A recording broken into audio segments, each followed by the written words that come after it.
Okay, so I want to first actually start with acknowledging my group, because all the studies we do, it takes a whole village of very trained, highly skilled, extremely bright people to do those type of studies, just for the NH people out there.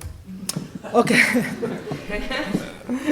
Okay, so when I was first approached to do a TDCS study, I have to say I was a little bit skeptical for many various reasons, but then they said, okay, let's actually try if it works.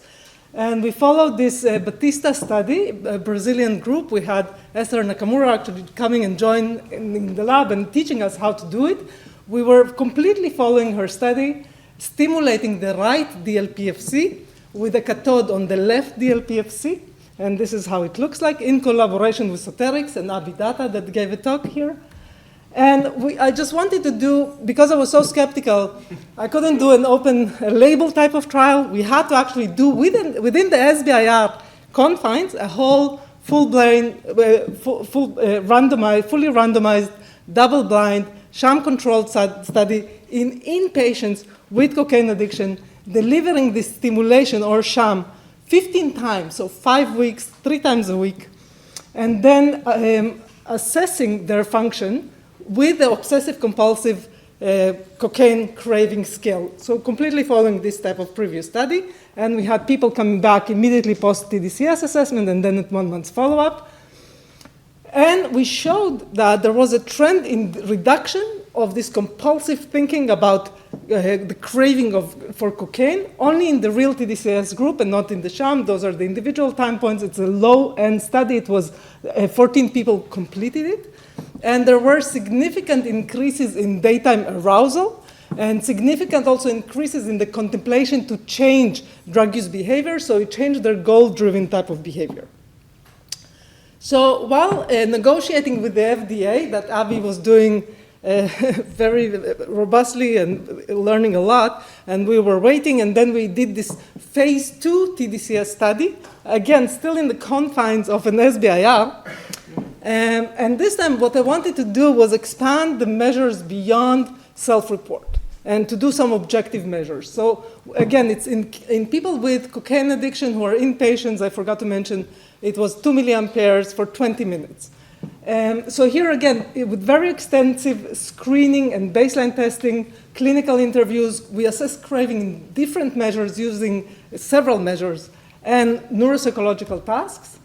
But then we included as our objective measure before TDCS EEG, because following animal studies, there is a phenomenon of incubation of craving, which is a vulnerability marker in drug addiction. And we showed, and we published in 2016, that the LPP, the late positive potential in the ongoing EEG that is time-locked to those cues, is a vulnerability marker in addiction, and it shows incubation of craving. So we included that. And again, we randomized people. Again, it's a randomized sham-controlled double-blind with real TDCS and sham TDCS. But we added another group of subjects, and this was not blinded because of the thinking that to boost the effect of TDCS of the DLPFC, we first have to just boost the DLPFC effect itself. It has many different functions. So we can engage it cognitively. If, for example, we use cognitive reappraisal, which we know that is a function of the DLPFC, many people showed it. We showed that cognitive reappraisal reduces spontaneous attention bias to drug-related cues in people with cocaine addiction. So just the cognitive enhancement can already affect function and this type of cue reactivity. So here we combined it with real TDCS of the right DLPFC. And then again, everybody is doing these 15 sessions, 3 times a week, 5 weeks of the one sham group and then 2 real TDCS groups. We assess drug craving with the craving questionnaire and this compulsive scale. And to do this type of study, you have to actually do it in the facility that provides services to people with addiction. So we're doing it in collaboration with Samaritan Data Village. It's an organization that provides services to people with addiction. And we're doing it right there. We assess at every session, not just weekly, but we assess at every session the post-TDCS drug craving. We assess in the reappraisal group how people actually perform it. But we wanted to also assess objectively, in addition to using the EEG, we are looking at actigraphy. So we have a 24/7 measure of arousal of their sleep, but also general activity, which is related to mental health type of issues. And we also assess in an EMA style, so electronic momentary assessments, but not just tell me how you're craving, but we have them perform a goal-driven task, the two-step task. I can talk about it if anybody has questions later. And then we have immediately post-DCS EEG and a 1-month follow-up, so everybody comes back after 1 month for EEG, and a 3-month follow-up. That was another addition to our phase 1 study. And during all of these EEG sessions, we assess drug craving, of course, ratings of arousal and valence to the pictures that we use to evoke craving. But we also assess, again, DLPFC function, this time with the stop signal reaction time task. It's an inhibitory control task that engages the DLPFC.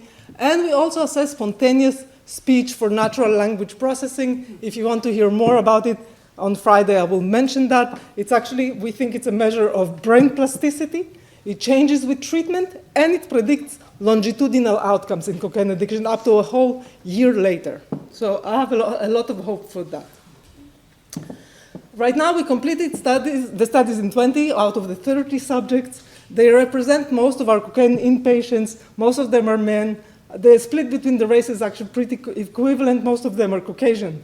The age is in their mid-40s with high school level of education and average IQ function. And then in terms of their drug use behaviors and drug symptomatology, they're a little more severe than the ones we had in our phase 1 trial. So although their age of first use are still early 20s, they've been using crack cocaine, mostly smoked, most of them are crack smokers, for more than 20 years. And their duration of abstinence is also a little longer than their phase 1 trial. It's about 6 months. So they've been abstinent. They're really very motivated group. Okay, so now we do have some results that I want to show. And this is focusing on that obsessive-compulsive cocaine craving scale that we take from that Brazilian group through our phase 1 and then this phase 2 trial. We have those 3 groups. The group 1 and 2 are blinded. So I don't know which one is which. Group 3 is the reappraisal one.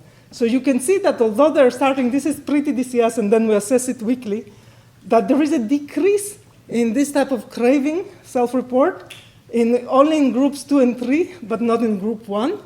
And if we take into account that pre-DCS difference, and we only look at the deltas of the session 15, so at the end of the TDCS whole entire session, comparing to the the delta, the decrease in craving is significant only in group 3 and 2, but not in group 1. And the effect was significant this time, with only 20 subjects across all these groups.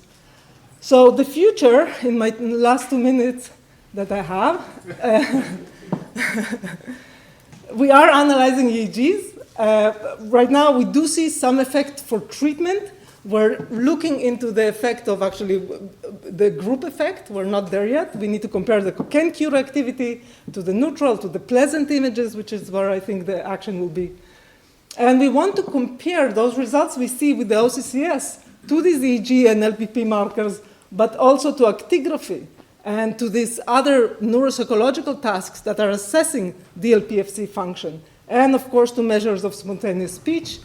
And I think that with TDCS, what the beautiful thing about it that I found is that if it indeed decreases this compulsive type of thinking about your drug, it's something that can cause a lot of dysfunction when you're trying to lead your lives and have a lot of different goals, but then you have all these compulsive and obsessive thoughts.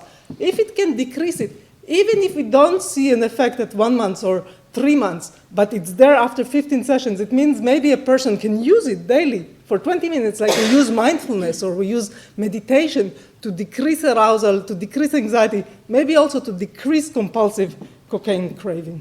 And I want to thank Nelly Alia Klein, the co-chief and my partner in crime, and all the funding mostly from NIDA. So thank you very much.